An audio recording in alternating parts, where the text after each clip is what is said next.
Hello dear students, आज अपन online class के अंदर जो इंग्लिश सब्जेक्ट है वो इंग्लिश सब्जेक्ट अपन पढ़ने वाले हैं।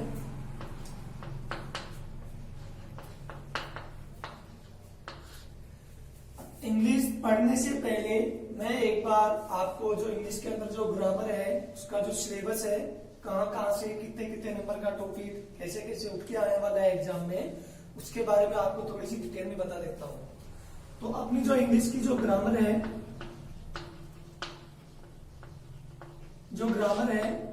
वो ग्रामर अपने 15 मार्क्स की आती है। वो ग्रामर अपने 15 मार्क्स की आती है और ये जो 15 मार्क्स डिवाइड किए गए हैं ये 5 टॉपिकों के अंदर डिवाइड किए गए हैं। अब 5 टॉपिक कौन कौन से हैं वो मैं आपको बता देता हूं। तो अपना जो पहला टॉपिक है वो है टेंस, और इस टेंस के लिए 4 मार्क्स निर्धारित किए गए हैं।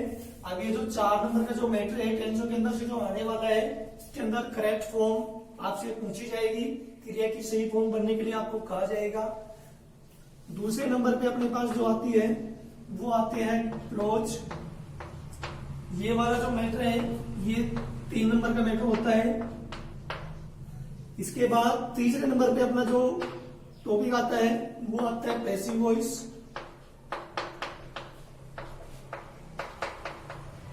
और ये जो मैटर होता है ये होता है 2 मार्क्स का। उसके बाद चौथे नंबर पे अपने पास नरेशन आते हैं, जिसे अपन डायरेक्ट इनडायरेक्ट भी कह सकते हैं। ये होता है अपने 4 मार्क्स का। के बाद जो लास्ट में जो 5वें नंबर का जो टॉपिक है वो आता है अपने मॉडल्स। और ये जो मॉडल्स आते हैं ये आते हैं अपने 2 मार्क्स के। तो इस प्रकार से कुल मिला के ये जो पूरा का पूरा मैटर आता है, जो 5 टॉपिक आते हैं ये 15 नंबर के हो जाते हैं। ये पूरे के पूरे 50 मार्क्स के हो जाते हैं, जो कि बहुत ही आसान है। यदि एक बार हमने इनके बारे में डिटेल से पढ़ लिया तो अपने ये 15 नंबर कहीं नहीं जाएंगे। ये पूरे के पूरे नंबर अपन आसानी से एग्जाम के अंदर प्राप्त कर सकते हैं। अब अपन शुरुआत करते हैं। यहाँ पे जो पहला अपना जो टॉपिक है, जो 4 नंबर का जो टॉपिक है टेंस, उसके बारे में।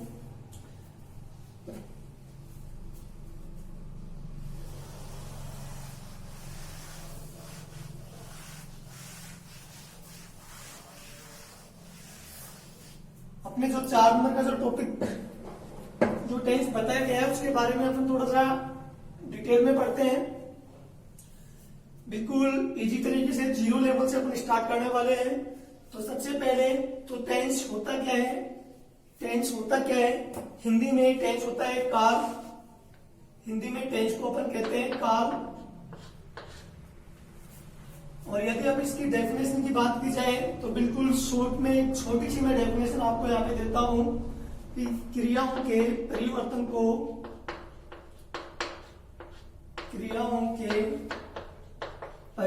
को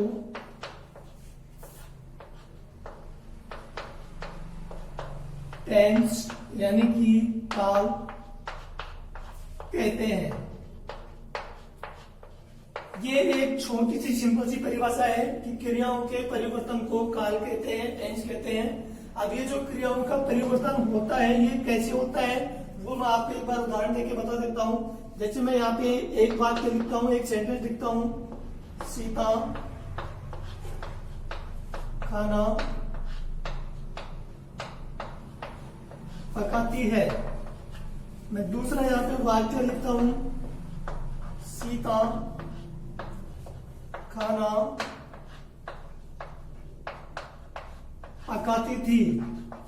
तीसरे नंबर पे मैं यहाँ पे वाक्य लिखता हूं, सीता खाना पकाएगी। यहाँ पे मैंने ये 3 वाक्य लिखे हैं जिसके अंदर पकाती है, पकाती थी और पकाएगी। ये जो क्रियाओं का जो फेर यहाँ पे हुआ है, शुरुआत में पकाती है आया, बाद में थी आया और अंत में गी आया। तो ये जो परिवर्तन हो रहा है, ये परिवर्तन हो रहा है क्रियाओं के अंदर, और इस वजह से इन क्रियाओं के अंदर जो परिवर्तन हो रहा है उसी के साथ साथ इस वाक्य का काल भी बदल रहा है, और ये जो क्रियाओं का परिवर्तन हुआ है साथ में एक काल बदला है, और इसी कारण से यहाँ पे परिभाषा लिखी गई है कि क्रियाओं के परिवर्तन को ही अपन काल कहते हैं। तो ये तो इसकी बिल्कुल सामान्य से शॉर्ट सिंपल परिभाषा हो गई। उसके बाद अब टेंस होते कितने प्रकार के हैं। जैसे मॉडर्न इंग्लिश की बात की जाए तो मॉडर्न इंग्लिश के अंदर केवल टेंस दो ही प्रकार के बताए गए हैं, एक प्रेजेंट टेंस होता है और एक पास्ट। वैसे अपन पूरे तीनों की तीनों टेंसों के बारे में पढ़ने वाले हैं कि टेंस तीन प्रकार के होते हैं, और तीन प्रकार कौन कौन से हैं एक बार अपन उनको डिटेल से देख लेते हैं।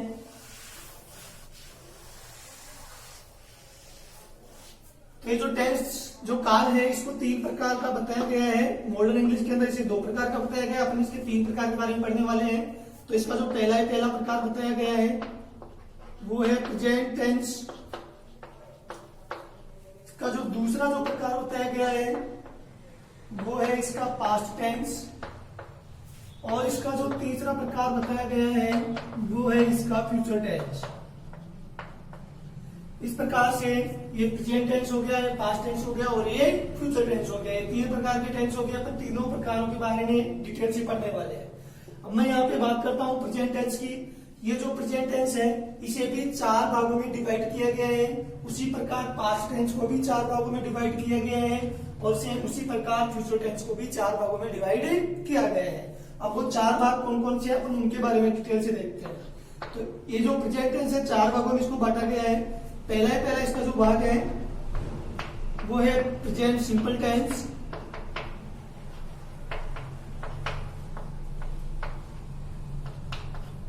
दूसरा जो है वो है प्रेजेंट कंटिन्यूअस टेंस,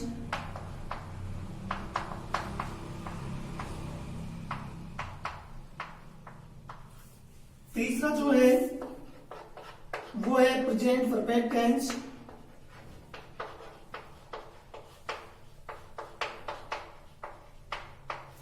और चौथा जो है वो है प्रेजेंट परफेक्ट कंटिन्यूअस टेंस।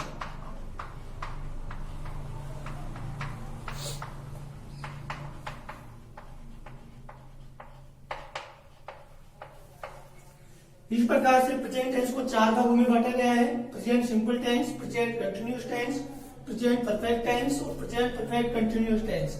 इसी प्रकार पास्ट टेंस को भी चार भागों में डिवाइड किया गया है। जो चार भाग यहाँ पे नीचे लिखे हुए हैं, जैसे प्रेजेंट के चार पार्ट है वैसे पास्ट के चार पार्ट है। इसमें हमें कुछ नहीं करना, केवल प्रेजेंट के स्थान पर हमें केवल पास्ट का प्रयोग करना है। जैसे पास्ट सिंपल टेंस हो जाएगा, पास्ट कंटिन्यूअस टेंस हो जाएगा, पास्ट परफेक्ट हो जाएगा और पास्ट। जिस प्रकार से प्रेजेंट के पास्ट के जो चार पार्ट होते हैं सेम उसी प्रकार यहाँ पे फ्यूचर टेंस के भी चार पार्ट होते हैं। अब वो चार पार्ट कौन कौन से हैं? वो चार पार्ट यही है, हमें केवल जैसे प्रेजेंट के स्थान पे अभी पास्ट किया था वैसे पास्ट के स्थान पे प्रेजेंट के स्थान पे हमें फ्यूचर करना है। जैसे फ्यूचर सिंपल टेंस हो जाएगा, फ्यूचर कंटिन्यूअस टेंस हो जाएगा, फ्यूचर परफेक्ट टेंस हो जाएगा और फ्यूचर परफेक्ट कंटिन्यूअस टेंस हो जाएगा। तो इस प्रकार से ये चार पार्ट प्रत्येक टेंस के बनाए गए हैं। अब अपन प्रेजेंट सिंपल टेंस के बारे में डिटेल से पढ़ने वाले हैं। आप साथ के साथ नोट्स बनाते रहिएगा ताकि आपको बाद में किसी प्रकार की कोई प्रॉब्लम ना आए।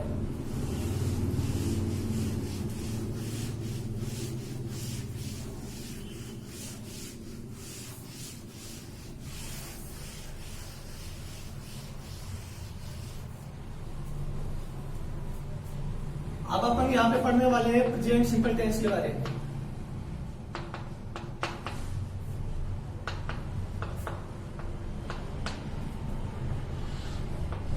इसको हिंदी में कहते हैं वर्तमान साधारण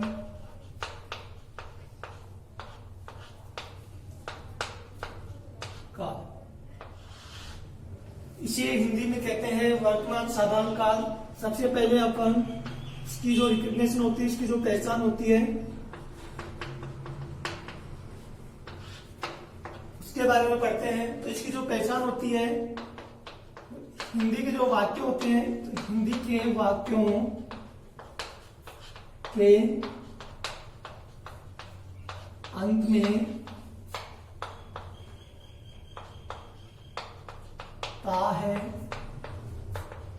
ती है,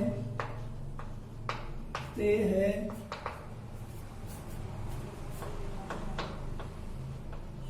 ता हूं, ती हूं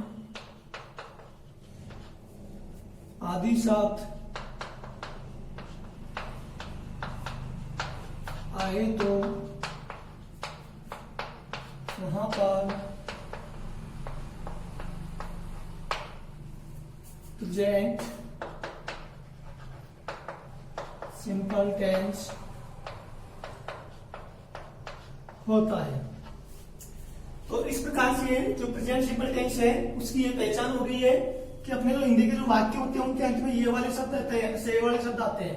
ता है, ती है, ते है, ता हूं, ती हूं, इस प्रकार के शब्द आते हैं। ये शब्द हमें बताते हैं कि ये वाक्य कौन से टेंस का है, हमें इस सेंटेंस को कौन से टेंस में लिखना है। तो इस प्रकार से हमें वाक्य के ऊपर, इन शब्दों के ऊपर थोड़ा सा ध्यान देना है, इनको थोड़ा सा याद कर लेना है। इससे हमें टेंस की पहचान करने में और वाक्य बनाने में आसानी रहेगी। और वाक्य कैसे बनाते हैं वो मैं आपको एक बार थोड़ा सा डिटेल में बता देता हूं। हमें किसी भी प्रकार का वाक्य बनाने के लिए कम से कम दो चीजों की आवश्यकता होती है, जिसमें एक तो होता है सब्जेक्ट और दूसरी होती है वर्ब। ऑब्जेक्ट यदि हो नहीं हो तो भी कार्य चल जाता है। तो सब्जेक्ट, वर्ब और ऑब्जेक्ट हमें इनको इसी प्रकार क्रम से लिखना होता है। तो हमें सबसे पहले वर्ब की पहचान करनी है। किसी भी वाक्य की यदि हमने वर्ब पहचान दी तो वर्ब पहचानने के बाद हम आसानी से उसके सब्जेक्ट को भी पता लगा सकते हैं और उसके ऑब्जेक्ट का भी पता लगा सकते हैं। तो वर्ब को पहचानने के लिए क्या किया जाए, वर्ब को पहचानने के लिए क्या किया जाए वो तरीका मैं आपको बता देता हूं। मैं यहाँ पर एक वाक्य लिखता हूं, जैसे राम विद्यालय जाता है। मैंने यहाँ पे एक वाक्य लिखा है कि राम विद्यालय जाता है। इस वाक्य के अंदर वर्ब कौन सी है, सब्जेक्ट कौन सा है, ऑब्जेक्ट कौन सा है, ये सब चीजें हमें पहचाननी है। इसके अंदर टेंस कौन सा है, ये सारी चीजें हमें पहचाननी है। पहचानने के बाद इसके जो इस सेंटेंस के अंदर जो पार्ट दिए गए हैं, सब्जेक्ट, वर्ब, ऑब्जेक्ट, उन सबको हमें अलग अलग करके लिखना है। और अलग अलग करने के बाद हम उसे आराम से क्रमवार से जमा कर अपने वाक्य को पूरा कंप्लीट कर सकते हैं। तो हमें इसकी वर्ब पहचानने के लिए क्या करना है कि किसी भी सेंटेंस के अंत में जो शब्द आता है वो उस टेंस की पहचान होती है, जिस भी टेंस का वो वाक्य होता है। जैसे इसके अंत में यहाँ पे आया है ता है, तो हमने देखा है, हमने पढ़ा है कि जो ता है, ती है, ते है वो प्रेजेंट सिंपल टेंस की पहचान होती है। तो सीधी सी बात है कि यहाँ पर जो ता है ये पहचान हो गई है प्रेजेंट सिंपल टेंस की। अब यहाँ पे एक सामान्य शब्द बच गया, केवल जा। यहाँ पे केवल एक शब्द बच गया, जा। तो पहचान को हटाने के बाद अपने पास जो शब्द बचता है उस शब्द के अंदर हमें ना जोड़ना है वर्ब बनाने के लिए, क्योंकि जो वर्ब होती है, जो क्रिया होती है, उसके अंत में ना शब्द आता है। जैसे मैं यहाँ पे कुछ वर्ब लिख देता हूं, खाना, पीना, सोना, बैठना, चलना। तो ये जो मैंने लिखी है ये सारी की सारी वर्ब्स हैं और इन सभी के अंत में ना शब्द आ रहा है। हर वर्ब के अंत में ना शब्द आ रहा है और जब ना शब्द जो आ जाता है ये इंगित करता है कि ये वर्ब है, ये क्रिया है। तो इस प्रकार से यहाँ पर जब हमने इस पहचान को हटाया, यहाँ से जब हमने इस पहचान को हटाई तो हमारे पास यहाँ पे एक सिंगल वर्ड बच जाता है, जा। और जब जाके अंत में हमने यहाँ पे ना जोड़ा तो ये हो गया अपना शब्द हो गया जाना, और जाना क्या हो गई, अब ये बन गई एक वर्ब। अब ये तो हमें वर्ब का पता लग गया। अभी थोड़ी देर पहले मैंने कहा था कि यदि हमें वर्ब का पता लग जाए तो हम वाक्य के सब्जेक्ट का भी पता लगा सकते हैं और उस वाक्य के ऑब्जेक्ट का भी पता लगा सकते हैं। तो अब हमें वर्ब का पता लगाना आ चुका है कि वर्ब का पता कैसे लगाया जाए। अब हमें वर्ब का पता लग चुका है कि इस वाक्य की जो वर्ब है वो जाना है। अब हमें इस वर्ब से सब्जेक्ट का पता लगाना है और इस वाक्य के ऑब्जेक्ट का भी पता लगाना है। अब कैसे लगाना है वो आगे देखते हैं।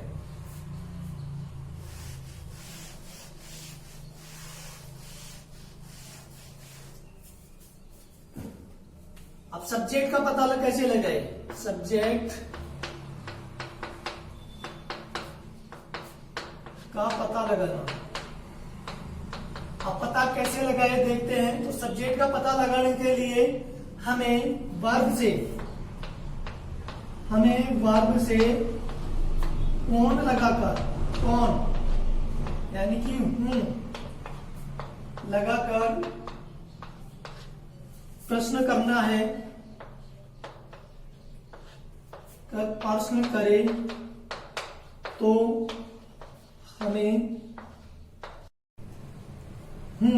लगाकर प्रश्न करें तो हमें सब्जेक्ट का पता लग जाता है। जैसे यहां पर वर्ब है जाना। अब इस जाना से यदि अपन कौन लगा के प्रश्न करेंगे, जैसे विद्यालय कौन जाता है, विद्यालय कौन जाता है, तो अपने पास आंसर आएगा कि राम विद्यालय जाता है। विद्यालय कौन जाता है, राम विद्यालय जाता है। तो यहाँ पे जो राम है ये हो गया इसका सब्जेक्ट। तो वर्ब से हमें सब्जेक्ट का पता लग गया। अब वर्ब से ही हमें ऑब्जेक्ट का पता लगाना है। तो वर्ब to ऑब्जेक्ट का पता कैसे लगाए, आप देखते हैं। अपन ऑब्जेक्ट का पता लगाना, ऑब्जेक्ट का पता लगाए। यदि वर्ब से हम कहां, कब, क्या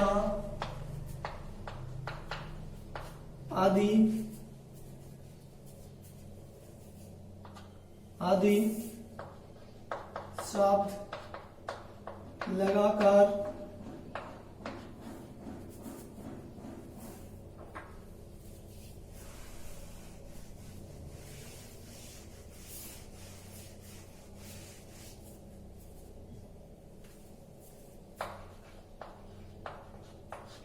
प्रश्न करें तो हमें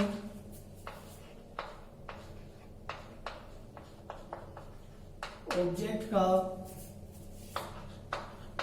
पता लग जाता है। जैसे वर्ब से अपन प्रश्न लगा के करेंगे। जैसे अभी यहाँ पे एक वाक्य था, राम विद्यालय जाता है, राम विद्यालय जाता है। यहां पे जाना इसकी वर्ब थी,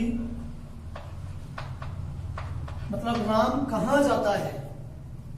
इससे अपन लगा के प्रश्न करेंगे आवश्यकता अनुसार, कहां, कभी, क्या आदि शब्दों से लगे। अगर अपन लगा के प्रश्न करें तो हमें ऑब्जेक्ट का भी पता लग जाएगा। जैसे राम कहां जाता है, तो आंसर अपने पास आएगा कि राम विद्यालय जाता है, राम विद्यालय जाता है। तो यहाँ पर ये हो जाएगा इसका ऑब्जेक्ट। तो इस प्रकार से अपन सब्जेक्ट, वर्ब और ऑब्जेक्ट का पता लगा सकते हैं। लेकिन उसके लिए हमें प्रत्येक टेंस की जो पहचान जो बताई गई है वो हमें मालूम होनी चाहिए। जैसे अभी फिलहाल मैंने प्रेजेंट सिंपल टेंस की पहचान बताई है और प्रेजेंट सिंपल टेंस का वाक्य लिखा है, और उसी वाक्य से हमने वर्ब का पता किया, उसी वाक्य से हमने उसके सब्जेक्ट का पता किया, और उसी वाक्य से हमने उसके ऑब्जेक्ट का पता लगाया। तो इस प्रकार से अब अपने पास लिखने के लिए सब्जेक्ट भी होता है, अपने पास वर्ब भी होती है, और अपने पास ऑब्जेक्ट भी होता है। तो ये तो रही अपने सब्जेक्ट, वर्ब और ऑब्जेक्ट वाली बात। अब अपन प्रेजेंट सिंपल टेंस के जो वाक्य बनते हैं प्रेजेंट सिंपल टेंस में, वो कैसे बनते हैं, अब एक बार उनके ऊपर नजर डालते हैं। तो प्रेजेंट सिंपल टेंस के अंदर जो वाक्य बनते हैं वो भी 4 प्रकार के वाक्य बनते हैं। सबसे जो पहला वाक्य होता है वो होता है अफर्मेटिव सेंटेंस।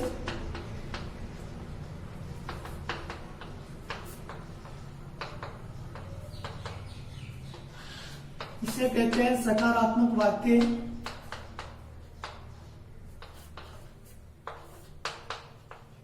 अब वाक्य बनाने के लिए मैं यहाँ पे आपको एक थोड़ी सी डिटेल और दे देता हूं कि अभी अपन ने यहाँ पे सब्जेक्ट की बात की थी, सब्जेक्ट का पता कैसे लगाए, सब्जेक्ट का पता हमने लगा लिया था। अब एक बात और मैं आपको बता देता हूं कि जो सब्जेक्ट होता है इस सब्जेक्ट को अपन दो भागों में डिवाइड कर देते हैं। सब्जेक्ट को दो भागों में डिवाइड कर देते हैं, दो भागों में बांट देते हैं।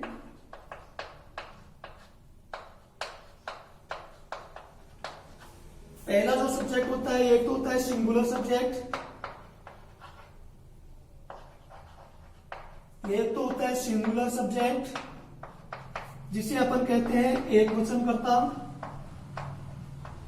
हिंदी में इसे कहते हैं एक वचनकर्ता। दूसरा जो होता है ये होता है प्लूरल सब्जेक्ट। प्लूरल सब्जेक्ट ये होता है बहुवचनकर्ता।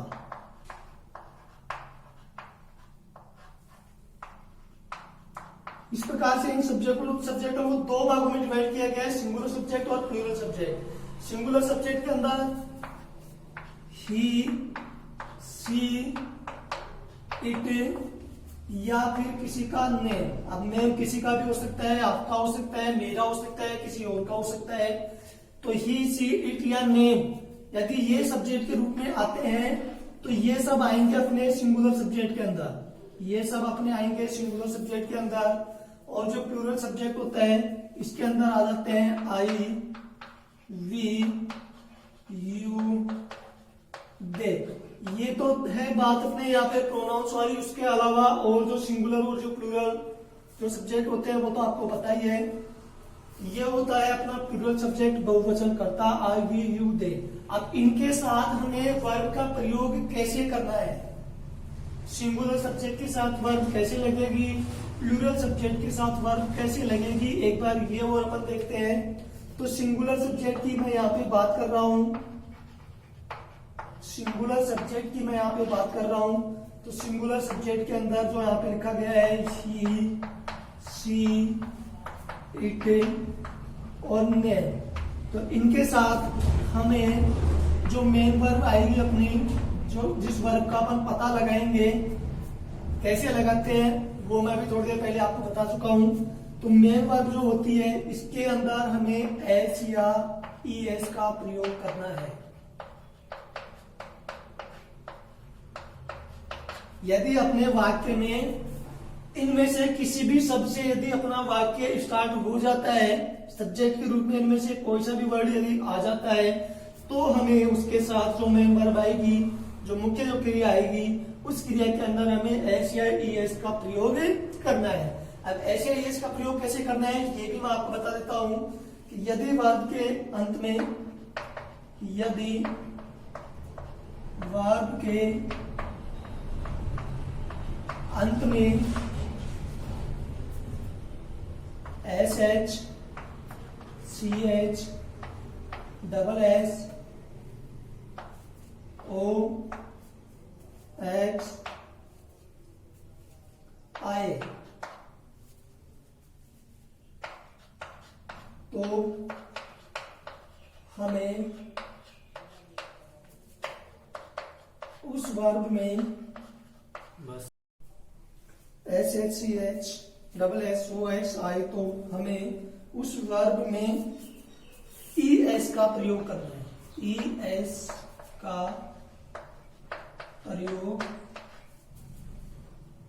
करें। और यदि ये शब्द वर्ब के अंत में ना है तो फिर हमें उसमें केवल एस का प्रयोग करना है। यदि ये शब्द ना आए, यदि दिए गए शब्द नहीं आए तो हमें केवल